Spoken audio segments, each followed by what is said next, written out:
Welcome back to a brand new episode of No Truce Barred, the best up-and-coming podcast on the internet. And I'm your host, Hoikawaku Timmons, and I want to thank you guys for joining me for a brand new episode. So this is episode 86, and also if you've missed any of the previous 85 episodes, those episodes are available on Spotify, no longer available on SoundCloud, but they're available on Spotify and Google Podcasts. And also, if you missed any of the previous 20 or so episodes, those episodes are also available on YouTube. I also want to thank everybody who's came onto the platform as a guest. I definitely appreciate it. I appreciate all of the support that I've received thus far. Anybody who's decided to share a piece of content, anybody who's clicked the like button, anybody who's left a comment on any piece of the No Truce Barred content, I definitely thank you. Took a little bit of a hiatus. I had a few different things I had to work out on a personal level, which we all do. So I kind of stepped away from the platform for a little bit, but I'm back and I'm definitely going to be a lot more consistent. Also, if you missed episode 85, it was a phenomenal episode. It was a powerful episode. So I really hope that you go back and check that episode out. I had Professor Saleh Adeyemi on, and we covered a lot of issues as it relates to Pan-Africanism, the current state of African American studies or Black history, and what does that curriculum look like in 2022 and going forward. So make sure you check out that podcast. And we actually ended that episode with a really amazing Reading Barred podcast page on Instagram. Really trying to get focused back on that page again because I haven't really been given it a lot of attention. So make sure you go and follow that page. And I'm going to put a lot more stuff on there, a lot more content as well on the _No Truce Barred podcast on Instagram. Make sure you're following that. Also, make sure that you hit the subscribe button on the YouTube channel. No Truce Barred podcast, one of the best, most unique, most thought-provoking podcasts coming up currently online or otherwise. So make sure you hit that subscribe button. So without further ado, making this quick, I want to talk a little bit about Columbus. I know everybody's heard about Christopher Columbus. We have Columbus Day. And then we also have these really juvenile ideas about how two cultures interact, how two cultures clash. So for example, if you talk to most people, people will tell you that what happened to the indigenous people, whether it's in Mesoamerica or if you're looking at the North American continent where you see such groups as like the Iroquois or the Powhatan Confederacy, is that they were just outmatched by more advanced cultures, by more advanced civilizations. So my argument here is that I think that's not really the case because we have to be careful how we use this word advanced because advanced is subject to so many different biases. Advanced, the concept of it, especially when you're trying to juxtapose cultures, has so many different racial undertones, have so many different xenophobic undertones as well. So you have to be really careful about how you use that word because is it advanced from whose perspective? It's a saying that I heard a long time ago that history is often written by the victor. So a lot of times the perspective that we may have on these pre-Columbian societies, the perspective that we may have on pre-colonial societies in Africa, a lot of times it's not really coming from those people. It's actually coming from the people who went there. And it's being told through their lens and their perspective. But that's not necessarily the case. But it's something else with Columbus coming to the Western Hemisphere that I want to talk about. And I don't see it talked about often enough. Because in addition to really opening up the Western Hemisphere to old Europe, to cultures around the Mediterranean, what Columbus also did is that he brought over pathogens, viruses, and foods from the old world over here into the Western Hemisphere. So something I often see omitted by racists, something I often see omitted by people who want to foolishly and erroneously big up these European cultures and say that they were more advanced than, maybe the Powhatan or a Confederacy or the Iroquois or the Blackfeet or the Aztecs or the Inca. One of the things that people like to use is weapons, and they were seafaring and all of these different things. But the Spaniards, and I'm going to specifically focus in on them, had one other advantage on their side. They had the advantage of immunity to viruses that were cultivated throughout Western Europe, throughout the Fertile Crescent, over the past few thousand years, that they were able to build up an immunity to. And I'm going to explain why that is. But in the Western Hemisphere, you had virgin soil. Essentially what that means is that there were viruses brought to the Western Hemisphere that people that lived here had no defense against. So then when you have to look at it like that from that perspective, were these people just that brilliant, so brave, that they could just cut through millions of people? Or did they also introduce things to this ecosystem that were so alien and so toxic and so deadly that it caused hundreds of thousands of people to drop? It caused millions of people to die. Is that not a huge factor? So a lot of times when people who haven't really studied history, also on this channel, I always inculcate that I'm not trying to promote race superiority. I'm getting this from the late, great Ivan Van Sertima. I'm not promoting racial superiority, but I'm trying to break this concept of racial inferiority.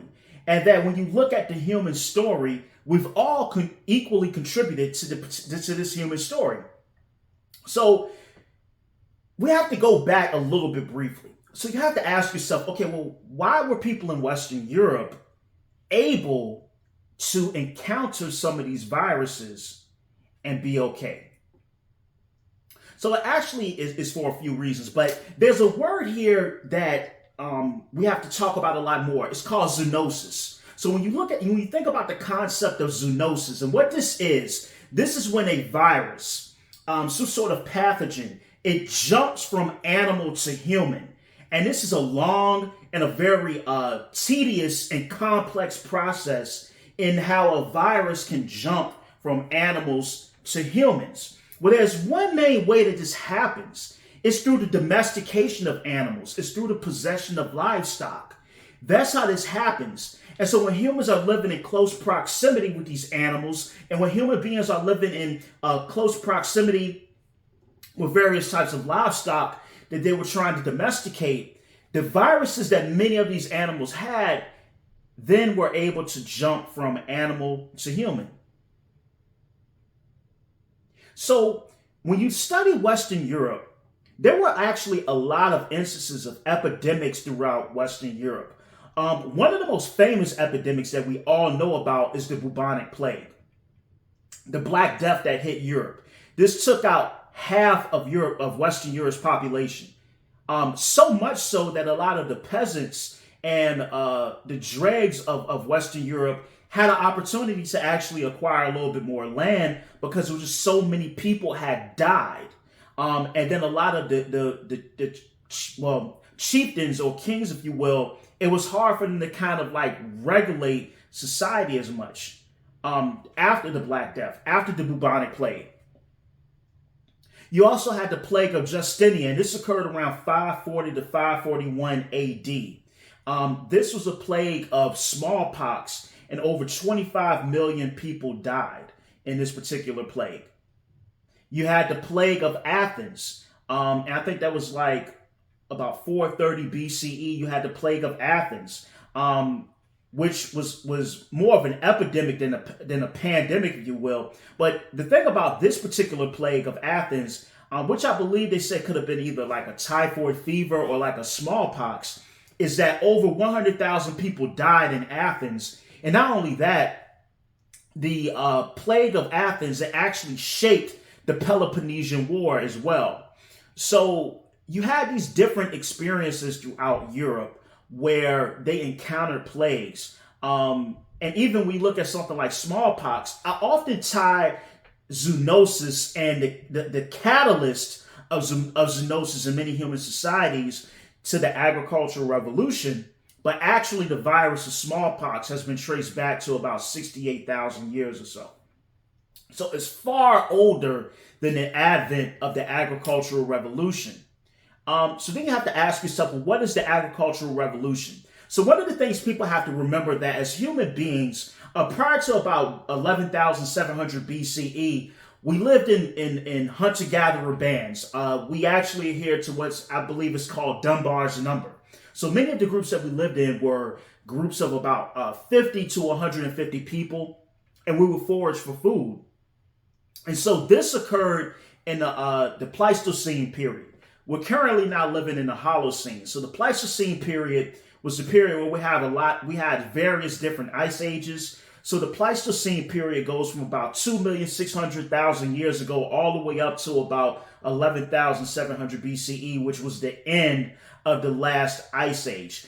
Within this period, you would have seen different earlier proto-humans, if you will. So like, for example, Australopithecus africanus. You would have seen Homo habilis. You would have seen Homo erectus. For example, when you look at Homo sapiens and Neanderthals, we have a distant ancestor that would have also lived during the Pleistocene period, and this would have been Homo heidelbergensis.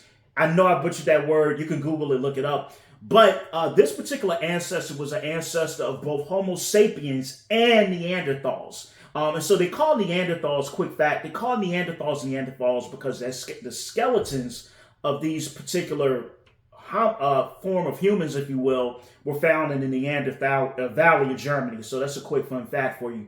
But anyway, you had Homo sapiens and Neanderthals branch off. So the branch that went into Europe initially would have been the Neanderthals. It would have became Neanderthals. The branch that stayed in Africa were Homo sapiens. But then when you had Homo sapiens that started to go into Europe, so the Homo sapiens that would have went into Europe through like the across the Straits of Gibraltar, I believe, the Isthmus of Suez, these Homo sapiens would have became what we call the Cro-Magnon man, and these people would have kind of lived side by side with the Neanderthals. At time mated with the Neanderthals. So you had the Cro-Magnon man that would have been Homo sapiens, essentially, that would have came out of Africa. But nonetheless, these two branches of individuals, Homo sapiens and Neanderthals, go back to this common ancestor. So I say that to say that you had all of these different variants of humans that existed during this long period. So what started to happen around the Fertile Crescent is that people started to farm, manipulate certain plants to produce food. So one of the benefits of this is that it produces a surplus of food. It also allows you to do things like have a population boom. So if you look at these earlier settler societies, these earlier places that would have grown around these certain centers of agriculture, they have more of a population than their hunter-gatherer counterparts. But one of the dangers that comes with that, so if you're farming, one of the things that comes along with farming is like brutal back-breaking work. That's one of the things that comes along with farming. So if you're a farmer and you're farming, you spend a lot of your days farming. You really don't have a lot of free time, and then the nutrition of your diet is very limited in many of these earlier farmer cultures. The other part of that is that as you begin to farm, you also need beasts of burden. You also need certain animals. And when you start to see that in early agricultural societies, they started to domesticate animals. So this could be the chicken, pig, cow, different animals, livestock. And this is where you start to see these conditions where viruses that may have been unknown to humans previously started to make that jump from animal to human. So the reason I go this far back is because we start to see the genesis of how viruses you start to see the genesis of how these viruses actually begin to spread around the Mediterranean, through parts of Europe, through the Fertile Crescent, into Africa, North Africa, so places like Egypt as well, would start to occasionally see epidemics and various plagues that would happen over several thousand years as well. But the other part of that is the hunter-gatherers actually didn't domesticate any animals. So a lot of the toil that the farmers would have had, a lot of the exposure to viruses that the farmers would have had, it wouldn't have impacted the hunter-gatherers because they simply didn't domesticate animals. So this process of viruses jumping from animals to humans, one of the things it does is that whenever you catch a virus, there's a certain a fingerprint that's left on your immune system by this virus. This is why you're able to produce antibodies. So that way, the next time this virus comes in your body knows how to attack it. Your body has the antibodies to fight it.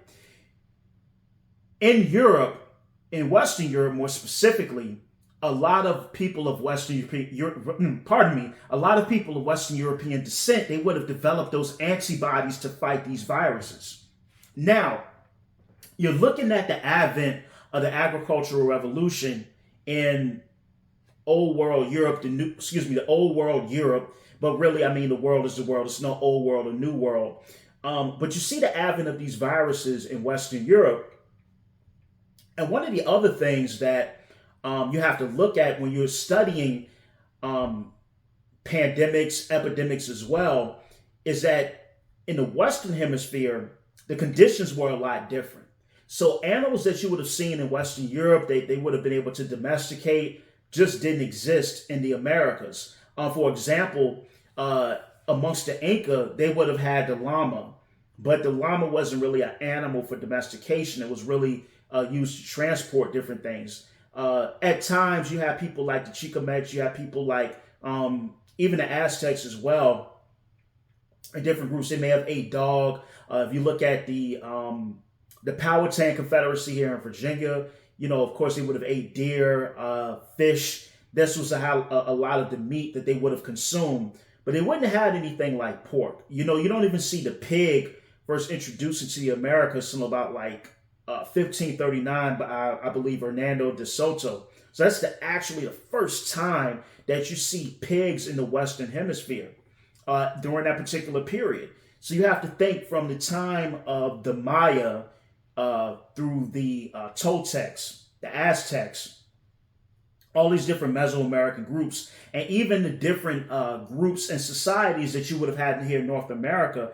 There were animals that simply did not exist here in Northern America that the natives would have been able to domesticate, thereby exposing themselves over thousands of years, over hundreds of years, to viruses that people in Western Europe and Africa would have encountered as well. So that brings up another topic, because if you read the work of Bartolome de las Casas, and he wrote the book The Destruction of the West Indies. One of the things that he's noted for advocating is that he stated that you couldn't really enslave the indigenous people. One, because they know the land, they could easily run away. And then the other part of that is that they kept dying from a lot of these diseases and viruses that were brought to the Western Hemisphere by people coming out of Western Europe. So he actually was an advocate for turning to Africa and bringing enslaved people over from Africa to toil the land here, to do a lot of the work in the Western Hemisphere. But here's something very interesting you have to ask yourself. So if the natives encountered people from Western Europe and they fell ill and fell victim to these diseases and these viruses, well, why didn't the Africans fall victim to these viruses, and these diseases? Well, Africa below the Sahara, and I don't even like using terms like sub-Saharan Africa. I just don't think it does the continent historical justice, because a lot of times this line of demarcation is made between like North Africa and Africa below the Sahara. So it's like Africa below the Sahara is backward, it's violent, it's savage, all of these different things that are certainly untrue. And I've even spoke about in previous videos how peoples below the Sahara, merchants, intellectuals, scholars have went into North Africa, parts of Egypt, and different parts of the Middle East as well. So those are things that I went over in some of my previous videos. But the reason why is that Africa also had its own agricultural revolution around 3000 BCE. It just occurred later because in Africa, a lot of the predators and animals that could have potentially been domesticated were just accustomed to humans. It would have been a lot harder to domesticate a lot of those animals. And one of the things that Africa has that I don't think really not many other places on Earth have at this point is a lot of megafauna. So your megafauna are going to be like your rhinos, your elephants, your lions, your big cats, your hippopotamus. All of these different animals that you see in Africa, you really don't see anywhere else. But prior to the advent of the last ice age, and if you can read Grant Hancock's work, Fingerprints of the Gods, if you also read his book, Magicians of the Gods, he has a really interesting theory on what happened around the turn of the last, or the ending of the last ice age, but I don't want to get into that here. But prior to that, North America actually would have had a lot of megafauna as well. When the first the first natives, or the people that would have became the natives, were coming over the Bering Straits about like 13 to 14,000 years ago, they would have encountered, such predators as like the short-faced bear. So the short-faced bear would be like about twice the size of a brown bear, which I think is probably the largest bear in the Americas. I think it might even be bigger than the polar bear. I believe the brown bear is the largest bear. It's bigger than the grizzly and it's bigger than the polar bear, I believe. But anyway, the short-faced bear would have been even bigger than that. There were big cats that were in the Americas as well. So we did have megafauna in North America at one particular point. But nonetheless, Africa did have an agricultural revolution around 3000 BCE. And in this agricultural revolution, it would have occurred on the border of what's now current modern-day northern Nigeria and Cameroon. And so these Bantu-speaking people would have went into Central and Southwest Africa, spreading agriculture peacefully and then at times by force as well. And they also would have been spreading those sort of pathogens that they would have encountered domesticating animals. And so this would have spread into other parts of West Africa, Central Africa, and Southwest Africa as well through these Bantu migrations. So these are things that are notable because what happened in Africa in its own way is kind of what happened in Western Europe via agriculture, being exposed to these different viruses and developing those antibodies against those viruses. So when you look at the encounters that Africans would have had with people from Western Europe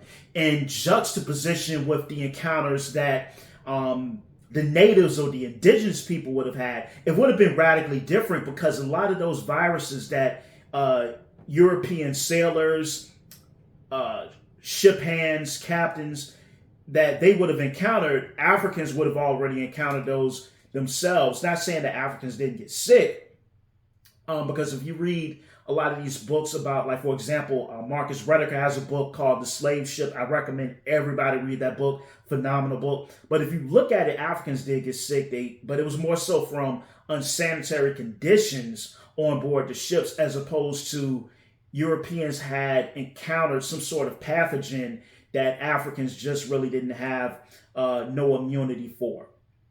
So we know Columbus, New World, the Nina, the Pinta, the Santa Maria. But the other part of this, and this is something I want to talk about, we forget that there was a philosophical destruction that happened in the New World. Columbus didn't just come to the New World. And I hate saying the New World because it just sounds like I'm telling it from the perspective of people that came over here with very malevolent intentions towards the people. A story that I heard told, I heard this told through Dr. Chris Ryan. I've heard this told through a few other professors that I've met as well. there's a story about Columbus, and he gets to what will be Hispaniola. So Columbus gets to Hispaniola, and he's writing a letter that he's going to send back to Spain. And in the letter, he's saying how gracious the people are, how kind the people are, how beautiful of stature the people are, how they're willing to give you anything that you would ask for, the friendliness, the kindness. Some of the people they never seen a sword before, so they would touch it by accident and cut themselves or out of curiosity. And he's really bigging up the indigenous Arawak people. And at the end of this letter, he says, with 100 men. Oh, also in this letter, he apparently to a few different scholars I've heard mention this, he called them gente indios. And some people speculate that this is where the word Indian comes from, that he actually was saying that they were people of God or in God or something to that effect. But then he closes out the letter by saying, and with 100 men, we can quickly subdue these people. So I'm talking about the pathological attack, but there was another pathogen as well. It was the pathogen of xenophobia. It was the pathogen of looking at a culture that's different from yours, that has a different philosophy and a different modality of life, and saying that they are innately wrong because they're not Christian, because they're not Spaniard, because they're not speaking your language. And it's a certain elitism and it's a certain sadism that can be enabled when you have that mentality of encountering people that are different from you. I also read works about the Iroquois and the Powhatan Confederacy, where when they would look at these European settlers come and they would see them put sticks together and bow before them, they thought it was funny. The Iroquois thought it was funny that they would put sticks together in the form of a cross and bow down to it. But see, we never really get the side of the indigenous. We never really get the side of the native. We never really get the side of the African. It's always bigging up Columbus. And I think now we've had so much research to show that Columbus was really just not a decent human being. So now we have that information. But like I said, the impact truly, because everybody that you talk to, they're going to talk about weapons. They're going to talk about like they got strong arm, which is the case. To a degree in Hispaniola, the population dropped by like 70%. Once again, due to viruses, due to violent means as well. This was a real thing that happened. It was a real thing that occurred. So what Columbus did, he brought over these old world ideologies, ossified sort of racist imperialist variant of Christianity. You had people that were coming from European serfdom. They were bringing these ideas of Al-Andalusia or Spain, ancient Gaul, bits and pieces of the Greek and Roman way of looking at life, of looking at the world. And you also have to keep in mind that if you compare the uncivilized, right, Arawak, who weren't uncivilized, because who defines what civilization is? But if you look at the Arawak, huge autonomy. One of the things that Columbus noted was that women were relatively free to do what they want. They would move from man to man. These people, the Arawak, they had a very different view on sexuality than what they held in Western Europe. Very different view. And this was one of the things that Columbus was taken aback by. Keep in mind that when the Reconquista happened, and you're looking at a newly unified Spain, you had a place where 2% of the nobility controlled 90% of the land. This was Spain at that particular time. And not just Spain, it's not just germane to Spain, but you can look at the British Isles the same way. The British Isles, you had issues with serfdom and vagrancy. You had issues with a surplus population of poor that the crown didn't really know what to do with. And in another podcast I might do, when you look at the conditions before, the Virginia Company got established in the British Isles, or in England rather, when you look at that, um, the biggest concern was for how does Europe take its poor and its unwanted and its underclass and dump them somewhere else. That was one of the biggest reasons for coming here to the Virginia colony and to keep up with the wealth that the Spaniards and the Portuguese were making from coming into the New World by pillaging and murdering and all of these different things. But when we talk about the Colombian Exchange, and if you haven't heard that term before, the Colombian Exchange is just, it's a concept that Columbus kind of, in a way, he connected the world in a way that has never been seen before. A lot of, one example, and this is after Columbus, this is more so with Francisco Pizarro. When we think about the potato, what do we think of? We think of Ireland, right? Well, actually, we shouldn't think of Ireland. The potato comes from the Inca, the Andes. That's where the potato comes from. So there was so much exchange of culture, and then viruses other way, like syphilis was picked up here in the New World. Some people said that Columbus and his men brought yellow fever over to the New World. I don't know if that's exactly true. I've read some works and I've looked at different documents that stated that yellow fever actually didn't appear in the New World until the coming of Africans who were enslaved and brought over here to work against their will. So I don't know if that's the case with yellow fever, but some articles, some scholars I've seen have said that it was already here. I've seen other works that said that Africans brought yellow fever here. So it's really hard to say. But we have to stop. I think when we talk about cultures meeting, and the reason why I even want to talk about this is that one of the things Columbus did, and I think we suffer from until this day, and I want to keep on with the podcast, is that we have a mentality that human behavior is innate. We have a mentality that the way you see a culture or the way you see a person is kind of ossified, and that's just what it is. We don't look at the variables that cause a society to grow in a certain direction. We don't look at the variables that cause people to evolve in a certain direction. Really, all that we really do is that we look at something and we're like, that's what it is. And we have our values and our values, our morals, and the way we look at the world. And because they're outside of our paradigm of values and morals, then they are the other, they are the enemy, or they are the ops. They are the different one. And that's a mentality I still see currently. We have American elitism. We have a way of looking at life where if it's outside of what we know as the norm here in this country, then there's something wrong, it's backward, it's less than. And I really want to poke at this mentality.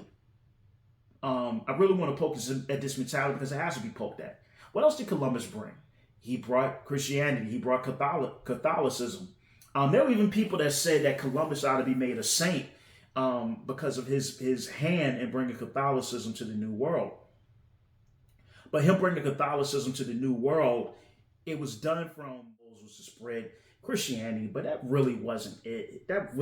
They were here for gold. They were here for spices. They were here really to get around having to go through the Ottoman Empire. So keep in mind, when you look at it in 1453, Constantinople, which was a Christian stronghold in the Byzantine Empire, actually fell to one of the Ottomans, Mehmed II. So it fell to him. And what began to happen is that the Ottoman Empire and Islam had a chokehold on the Eastern Mediterranean. So the word that we get the word slave from, Slavs, that trade, that Black Sea trade, was actually cut off to Western Europe. So they were in a way looking to circumvent is the Muslims that would have had a control, in places like the Suez Canal. They would have had control in the Aegean, in the Black Sea area, in the Eastern Mediterranean. So they were looking for a way to circumvent that. And so once again, with Isabella and Ferdinand in 1492, believe it's January of 1492, we get the end of the Reconquista, where they battle and went against the Moors for the final time. So if you look, the Moors were Muslims that came out of North Africa into Spain in 711 AD under Tariq ibn Ziyad, who led these Moors into the Iberian Peninsula. And it was actually Charles Martel at the Battle of Tours, who was the grandfather of Charlemagne, who would have gone on to, form the new Holy Roman Empire, the Carolinginian Empire, if you will.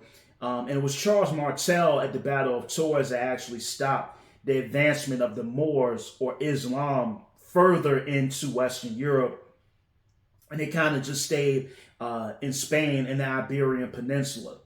But the way the Spaniards used Christianity, it was kind of like a juxtaposition against Islam.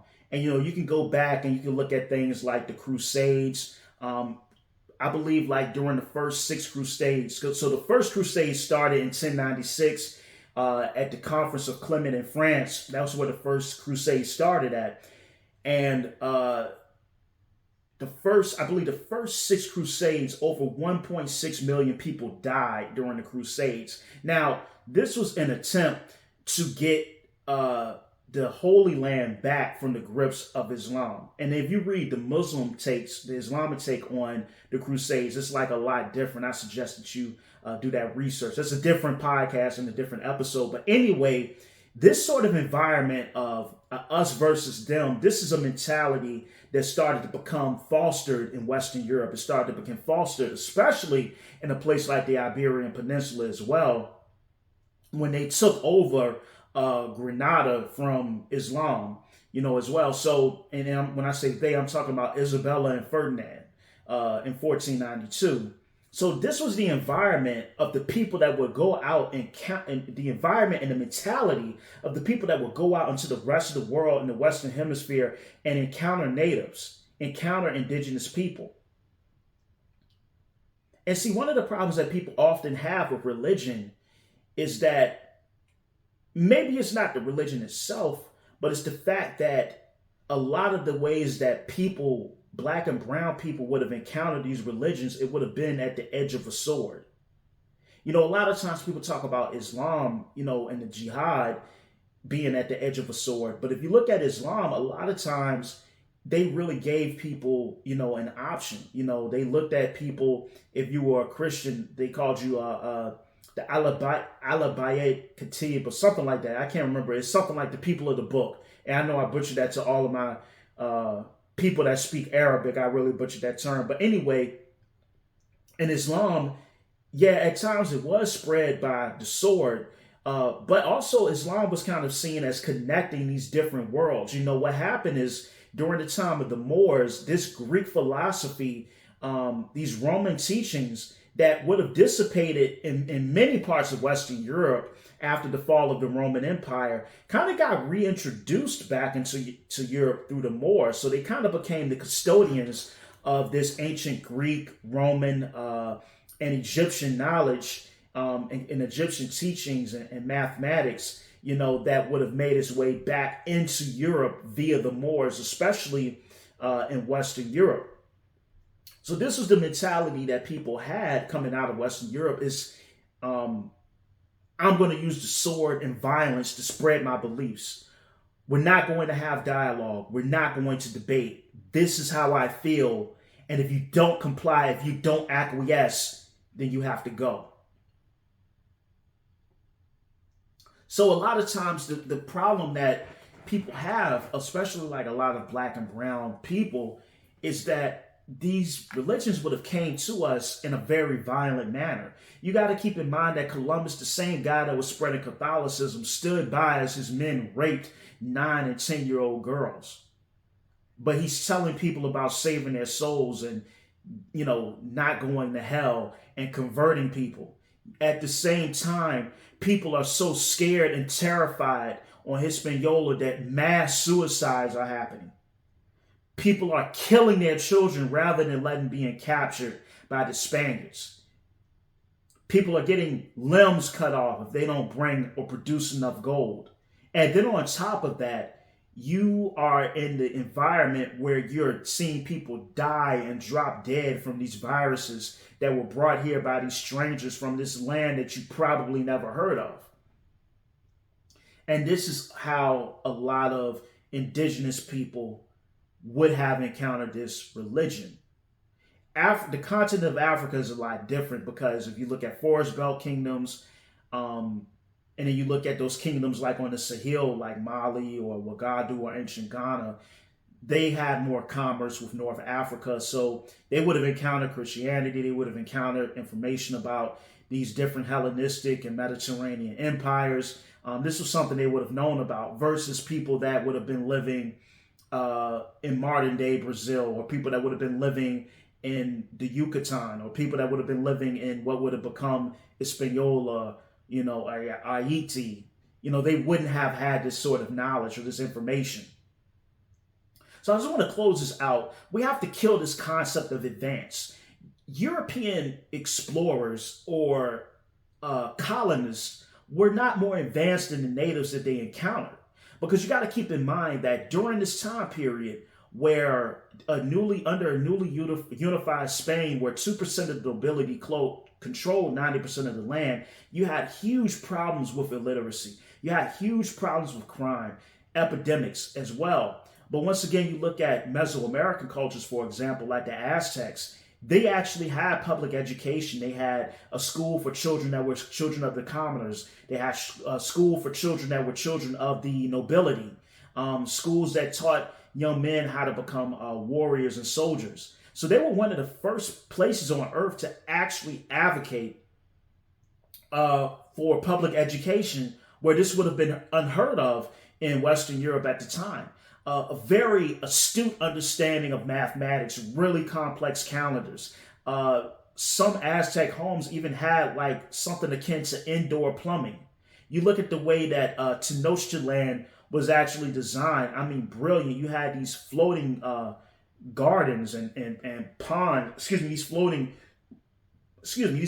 like towns, if you will, that were built here in the middle of this lake area. I mean, beautiful architecture. You look at the way that the pyramids were designed, but actually those were built by an earlier culture, not the Aztecs themselves, because they were a more nomadic tribe, that would have came into Mexico from a place called they said was Aztlan, or like Aztlan, and that's a different episode as well. So when you look at the fact that a lot of the Western Europeans, they marveled at the Aztec achievements and feats, it blew them away. So we have to stop saying this concept that they were just taken by more advanced people, because they weren't. There were situations like viruses that did a lot of the heavy lifting for conquering these lands. It wasn't just brute force, and because really, Moctezuma II could have just stumped out the Spanish. He could have had them cleaned up like really quick and got them out the game. But once again, history is told. So one of the things that people seem to omit is that they said that Moctezuma, he took the Spaniards, he had them staying in the city center for 6 months because he thought that they were the coming back of Quetzalcoatl or Kublai Khan, but that would have been more like the Maya, or Quetzalcoatl, But some historians' works I've read state that that's not actually the case, and that idea that Montezuma just welcomed them in and was just so by these Spaniards was actually written by Hernando Cortez himself when shit was getting really bad there after the collapse of the Aztec Empire, and he had lost 2/3 of his men, and he was writing this letter back to Spain.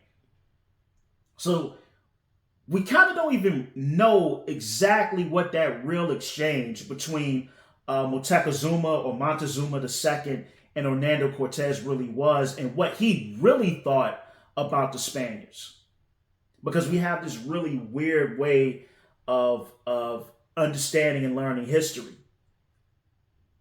So I hope that when you listen to this episode, when you look at different cultures, you look at different societies, you stop saying that one is more advanced than the other, because who defines advanced and what lens are we looking at that through?